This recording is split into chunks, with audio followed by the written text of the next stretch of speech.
Jelas, Neng Amiro? Maaf, suara saya jelas? Alhamdulillah sudah jelas. Ini ada apa namanya? Langsung saja mungkin jenengan bisa memperkenalkan diri Oh, pada baik. para apa namanya? Penyimak dari akun Daily Head. Monggo Neng.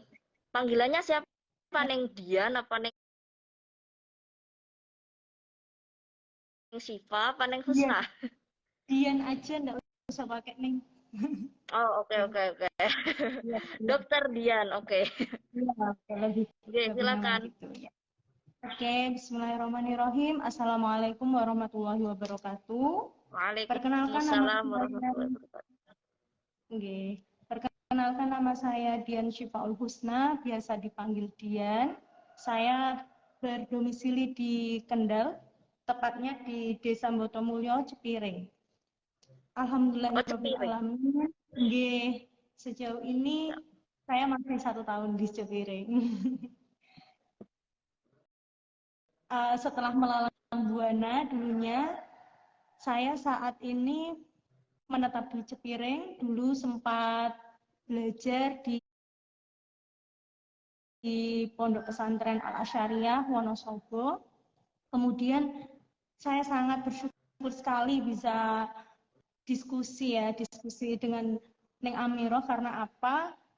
Dawuh Yai saat itu pernah saya sowan dengan garwo, itu dipeseni iki podo-podo doktere, ayo digerakkan bagaimana korelasi antara ilmu kedokteran dengan ilmu dunia Islam itu bagaimana, apalagi untuk kondisi-kondisi yang aplikatif sehari-hari yang sering ditemui seperti itu. Karena memang tidak memungkiri ada sudut pandang medis, ada sudut pandang Islam, dan ada sudut pandang yang lainnya yang mungkin kok beda, kok tidak sinkron. Nah, bagaimana ini PR besar bahwa kita harus bisa loh mensinkronkan, kalaupun tidak berarti titik tengahnya seperti apa. Oke. Terima kasih Neng atas perkenalannya. Ya, dokter ya. Jadi di sini ada beberapa pertanyaan yang sudah saya list dengan tim Daily Head. Apalagi di DM atau di WA itu banyak yang tanya ke saya. Gimana Neng caranya agar ibu hamil, ibu menyusui ini bisa kuat untuk puasa, apa boleh nggak puasa, kalau nggak puasa konsekuensinya seperti apa, dan lain sebagainya. Dan di sini saya ada apa namanya beberapa pertanyaan, langsung saja nggih. Pertanyaan yang pertama, dalam sisi medis, apakah Bumil dan Busui sebenarnya boleh berpuasa? Pertanyaan yang Oke, pertama itu. Oke. langsung dijawab ini nih. Oke, silakan. Oke, Bismillahirrahmanirrahim. Alhamdulillahirobbilalamin.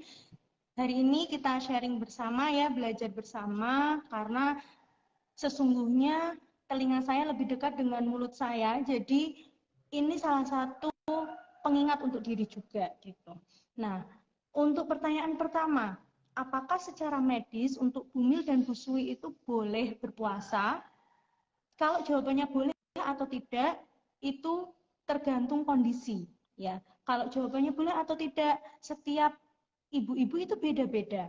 Nah, di sini yang perlu kita tahu terlebih dahulu secara umum itu ibu hamil ada tahapan-tahapannya nih. Mungkin jenengan juga sudah sangat berpengalaman, karena kalau saya itu baru masih belajar menjadi ibu. Anak saya masih satu, usia 5 bulan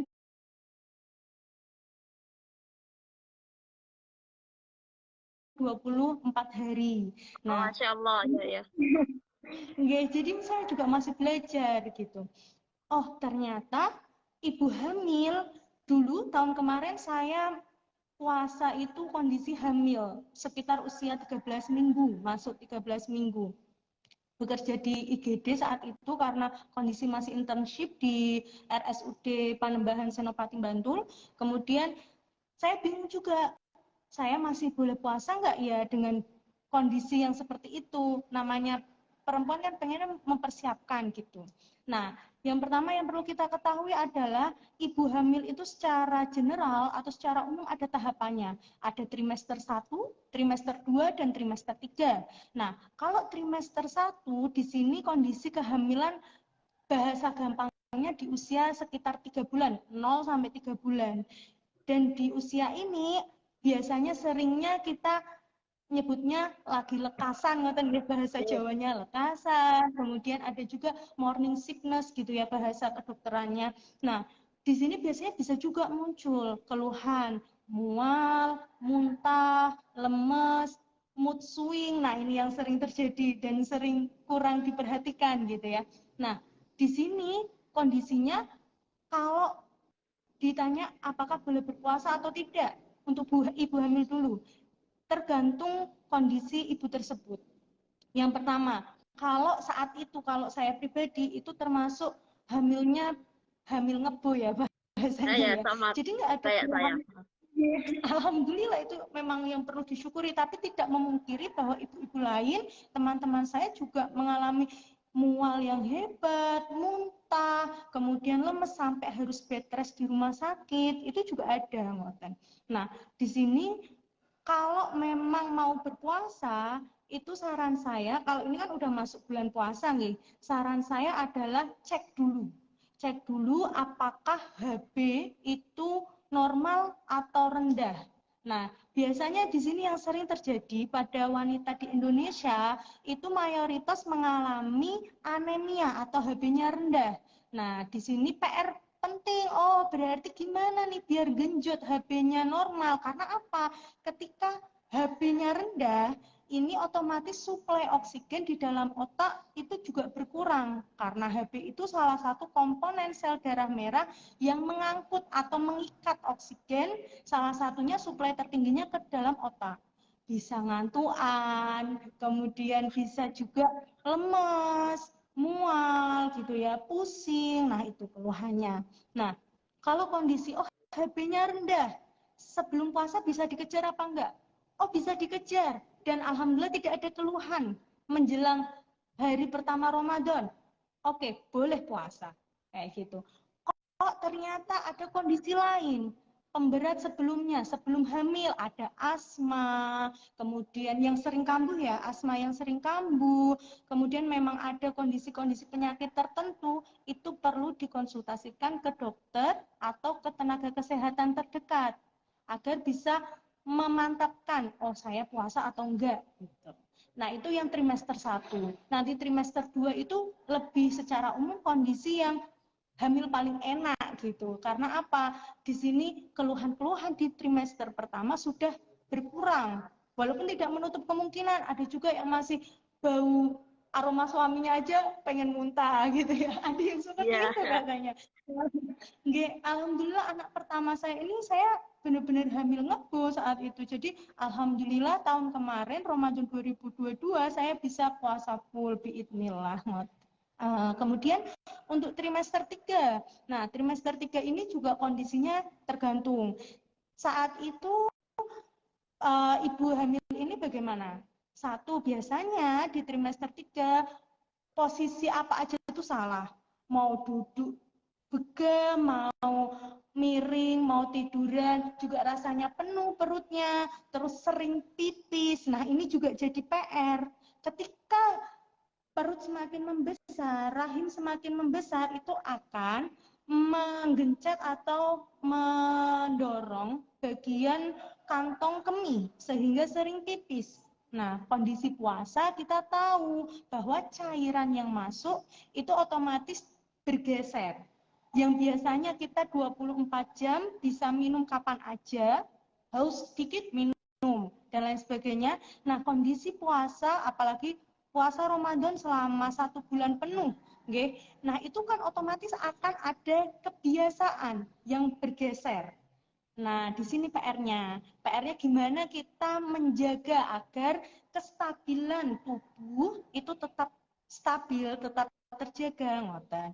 Karena apa? Kalau sering pipis tapi asupan cairan cairannya kurang, kemudian nutrisinya kurang. Nah, itu otomatis juga akan menyebabkan salah satunya resiko dehidrasi.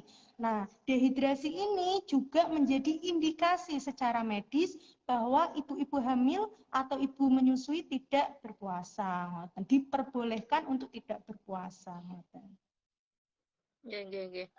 Ini ada satu pertanyaan dari apa namanya penyimak ya, dari Mbak Tianda Iza. Dok tanya, kalau ibu hamilnya kuat puasa, tapi tiap dibawa puasa, gerakan bayinya lemah banget, bahkan cenderung nggak terasa bergerak. Apakah bahaya jika dilanjut puasa? Pertanyaannya. Oke, Mbak Tia ya, saya izin menjawab. Jadi kalau kondisi puasa sekarang usia kehamilannya berapa minggu? Itu dicek dulu. Biasanya gerakan janin itu muncul di usia-usia trimester 2, sekitar usia 15 sampai 20 mingguan. Itu muncul gerakan janin. Nah, di sini kok tak bawa puasa, dicoba nih, dicoba 1 hari mungkin deh di awal puasa, di hari pertama Ramadan.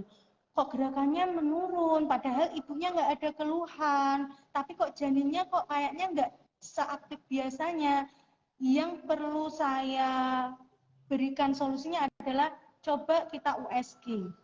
Nah, bagaimana dari denyut jantung janinnya, kemudian bagaimana perkembangan janinnya sesuai umur atau tidak. Karena dari USG kita bisa lihat, oh iya, janinnya berkembang sesuai usianya atau malah beratnya juga kurang, kemudian perlu dikejar